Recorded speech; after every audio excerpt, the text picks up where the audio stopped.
Ode to the Nice Guys. This is a tribute to the nice guys. The nice guys that finish last. That never become more than friends. That endure hours of whining and bitching about what assholes guys are while disproving their very point. This is dedicated to those guys who always provide a shoulder to lean on, but restrain themselves to tentative hugs.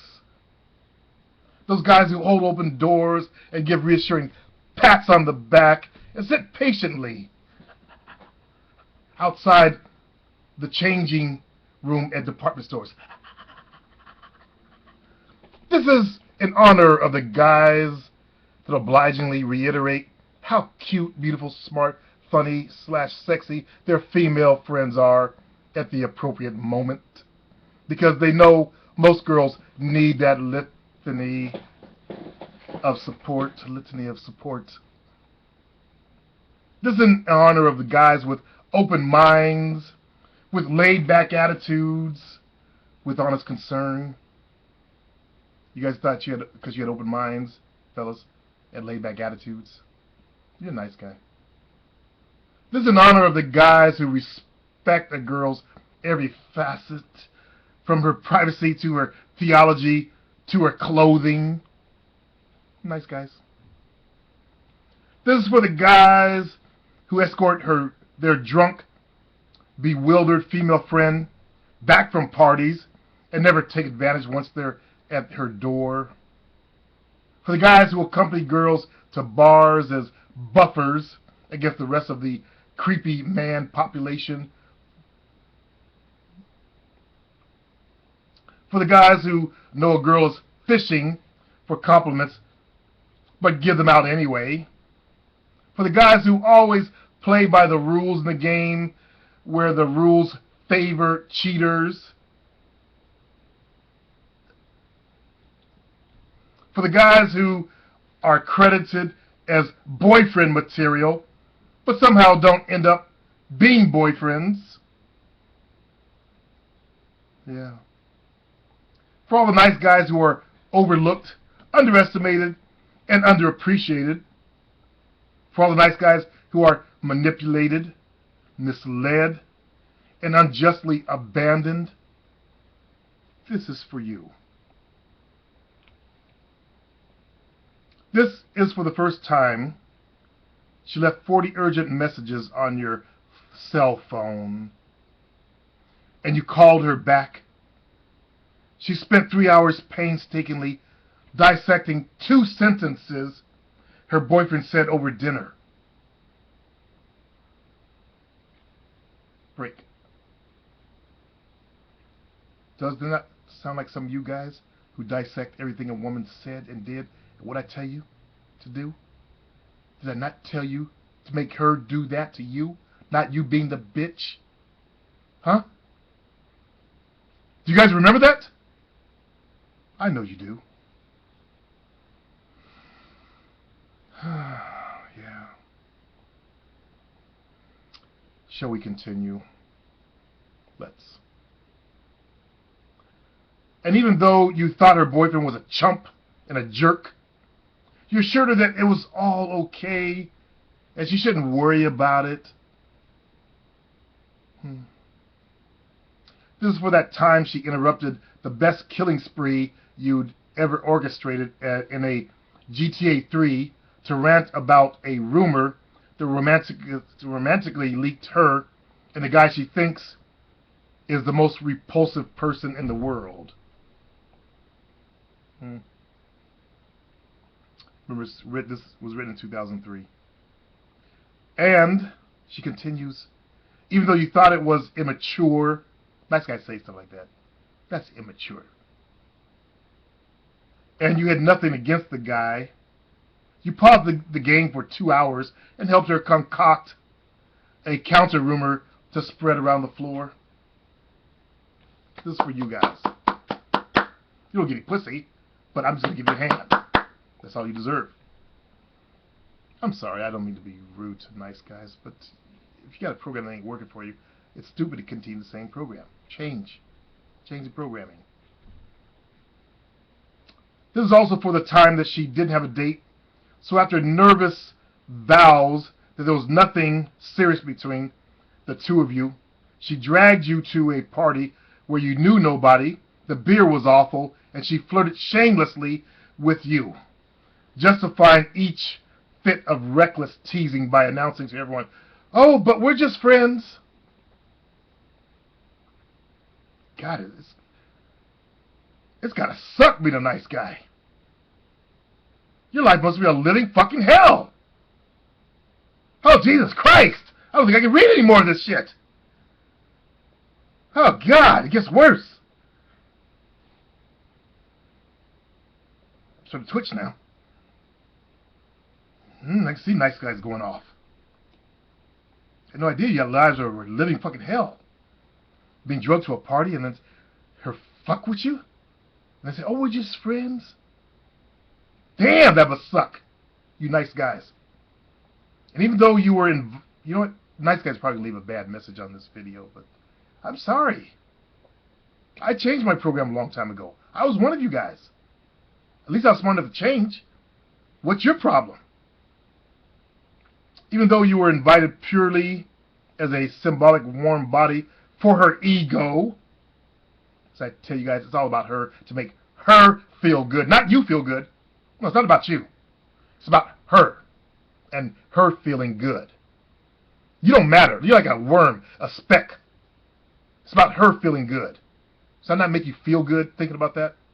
Realizing that truth? For ego, you went anyways because you're nice like that. Nice guys don't often get credit where credit is due, she writes. And perhaps more disturbing, the nice guys don't seem to get laid as often as they should, if ever. There are nice guys getting laid. They have girlfriends. But nice guys don't become players because players hurt women and they're too nice. That's why they don't make players. Okay? And I wish I could logically explain this trend, but I can't. It's called life. It's called evolution. Life set up so that the more aggressive males got to breed first, because that would carry on the gene pool. Unfortunately, nice guys, you guys have a weak gene. You got weak energy, so you produce weak sperm and weak-ass kids. Nature don't want your kids. Nature wants the strong kids, okay, so that life can continue. Mankind doesn't want to die out because you want to have sex. The thing to do is make yourself into a stronger person. When you change your physiology, your mental side, everything else changes along with it. Does that make logical sense? From what I have observed on campus, and what I learned from talking to friends at other schools and in workplace, the only conclusion I can form is that many girls are just illogical, manipulative bitches. Okay. I can work with that. Because they got pussy. Good pussy. That I can work with. Yeah. I'm a bigger asshole, so that makes her little bitch shit turn to a little minor shit. And she steps. With nice guys, they shrivel up. They get weak, soft, and moist. I show them to themselves and who they really are and where they really stand.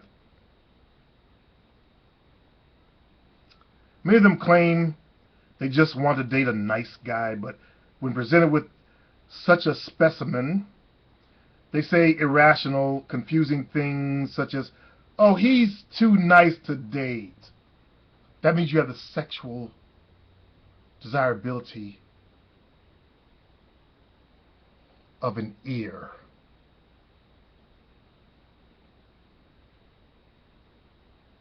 Or, "He would be good boyfriend material, but not for me." Or, "He already puts up with so much from me. I couldn't possibly ask him out." Or the most frustrating of all, "No, it would ruin our friendship." How many of you guys have heard "it would ruin our friendship"? Write me back. I know you're out there. I know you're embarrassed. Write me back. It would ruin our friendship. Because you fell in the friend zone. You were a nice guy. That's where they put nice guys. They put bad boys between the legs and nice guys outside on the porch, sitting there with a flower. Okay? When are you guys going to get a clue? Yet they continue to lament the lack of datable men in the world. And they explain they're too nice to date male friends to sympathize and apologize. And they expect they're too nice to date male friends to sympathize and apologize for the men that are jerks. That's why I always come down on a guy that comes to my forum talking about, like this one fellow a long time ago, Asian fellow that lost his girl they liked to a bad Asian guy, a bad boy. And I said, you're the nice guy here. You're the guy that's not getting laid and is not going to get laid, okay? Because you're stuck in the nice program. Don't hate on the bad boys because they know what works. So they're willing to do what works, okay? All you got to do is get a little edge to yourself, fellas. Don't take her shit. Stand up to her. That's all it takes. You ain't got to be a total asshole. That's the secret right there. If you knew this, you start getting laid. You start doing this, rather, you start getting laid. You become more attractive because that's what they want to settle down with. A guy that won't take their shit. But he's not an asshole. But unfortunately, the guys who won't take the shit are all the assholes. Like I was. I'm a self-confessed asshole. You guys saw me when I first came online. I was a fucking asshole. I've toned it down a bit. Yeah, nice guys. So they apologize for men that are jerks. Sorry, guys. Girls like that are beyond my ability to fathom. She's an Asian intellectual student. I know where she's coming from. Which is probably, a dateless world herself. No, I'm not going to say that. Because a lot of Caucasian males love Asian girls too. So I'm sure she had her own selection at college of guys to choose from, but she probably dated intellectually. She picked the nice guys. Smart like that. By the way, nice guys are actually the best. I think you girls out there who listen to me, you should be going for nice guys, to be honest with you. Because they'll treat you like queens. They'll get up and rub your feet. They'll get up and make you breakfast. You can boss them around and bitch them around and turn them into total bitches. Okay? That's the ones you girls should be going for. It's these female nice dudes with no balls. Yeah, I know they don't turn you on. And I know biologically, they're like, I said, an ear. But hey, you at least get a better treatment out of them. They'll worship you. They'll tell you you're beautiful every day. They'll be happy to see you, like a little puppy dog. Remember, you guys had puppies? You came home, he wagged his tail, scampered around, sniffed at your feet, licked you. That's nice guys, like little puppy dogs. And please, no hater comments. It's truth. You guys know it's the truth. So she continues. I can't figure out why the connection breaks down between what they say, I want a nice guy, and what they do. I'm going to sleep with this complete ass now. But one thing I can do is say that the nice guy finishes last phenomenon doesn't last forever. There are definitely many girls who grow out of that train of thought and realize that they should be dating the nice guys and not taking them for granted. The tricky part is finding those girls, even trickier, finding the ones that are single. There's probably some guy, some geek right now that's going to try and find this girl and ask her for advice. That's another thing they do. So, girls probably married now, kids. Anyway, so until these girls are found, I propose a toast to all the nice guys. I'm a toast. Aspirin for the headaches these nice guys endure. Pop the top off, drink the shit. For the hell your lives has got to be. You know who you are, and I know you're sick of hearing yourself described as ubiquitously nice. But the truth of the matter is, the world needs your patience in the department store Damn, she's telling you to be a nice guy now. You're holding open the doors, your party escorting services, your propensity to be a sucker for a pretty smile, for all the crazy, inane, absurd things you tolerate, for all the situations where you are faceless, nameless hero. My accolades. My accolades to you guys too. Really. I really appreciate you guys. My acknowledgement and my gratitude go out to you. You do have credibility in this society, and your well-deserved vindication is coming. Just not right now. I appreciate you guys. After I fuck a girl over, you guys are there to make her feel good. Make her feel good about herself. Tell us he's okay. He was just an asshole. Like one Mr. Thomas Negative said, Mr. Negative said, Chris changes girls like he changes his underwear. To you, brother. To you. For all the headaches you had to endure. The time he tried to get the Australian girl that fucked, who was married, in her house, in her husband's bed, while Mr. Negative had the Indian girl, and he came running out of the room because she had hirsutism. She had a hairy chest. And he ran home. It's to you. It's to you. I told him stop being Mr. Nice Guy. Have some. I toast you, nice guys. Bye.